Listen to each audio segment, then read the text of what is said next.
Hello, this is Martin Martinez, and this is my Physics 2 Lab 1 charge tape presentation. In this experiment, we'll be looking at the amount of excess charge in everyday objects. To exemplify this, we'll be examining how two pieces of charge tape interact with various neutral charges and eventually analyze how they react with each other in order to determine their excess charge. We will first determine whether the tape holds a positive or negative charge, and then we will find what charge Q is needed in order to suspend one of the charge tapes on top of the other at a given distance. Overall, we want to see how everyday objects with charges interact and how Newton's second law pertains to those interactions.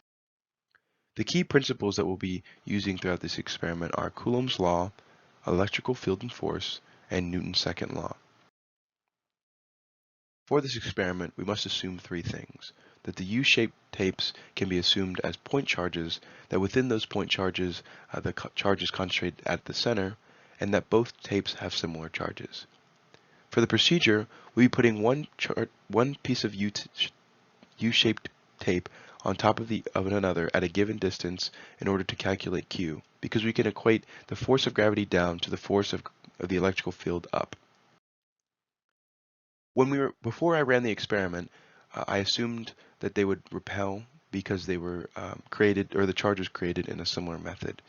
When I did run the experiment, I observed that the two pieces repelled each other, that they were attracted to neutral objects because they induced dipoles, and that the two pieces of tape were attracted to negatively charged objects.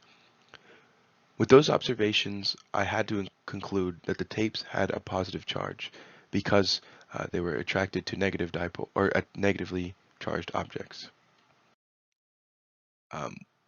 I measured the mass of the tape and found it to be 19 grams, or 0.00019 kilograms, and I measured the distance as 0.010 meters.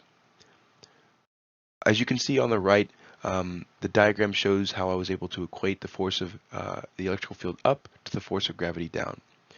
So to calculate that force of gravity, we simply took the mass of the tape and multiplied that by 9.8 meters per second squared to find the newtons, the downward force.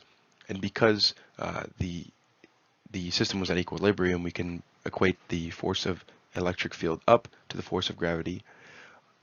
And this gives us the equation for the force of the electrical field, and we can put force of gravity there.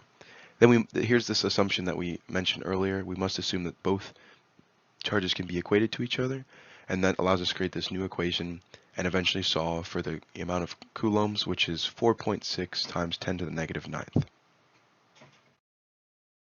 This is my GLOWSCRIPT code.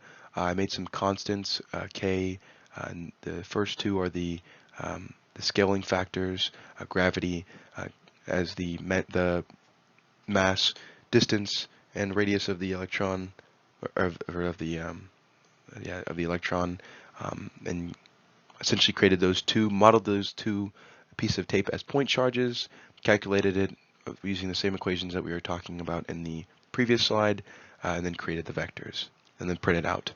And then that all comes to print out this, which is shows the blue orb shows the bottom piece of tape. The orange would be the top piece of tape. The red vector would be the force of the electric field, and the bottom vector would be the force of gravity. And as you can see, they cancel out. Now we go to the what if. What if the electrons had a positive charge and protons had negative charge? What would change about the observations you made with your tapes and other charged objects? It would have no effect.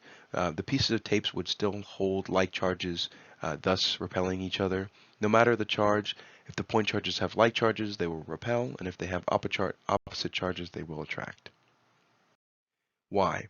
Why is it important to handle the charged tapes as little as possible? What happens when the charged tapes come into contact? Well,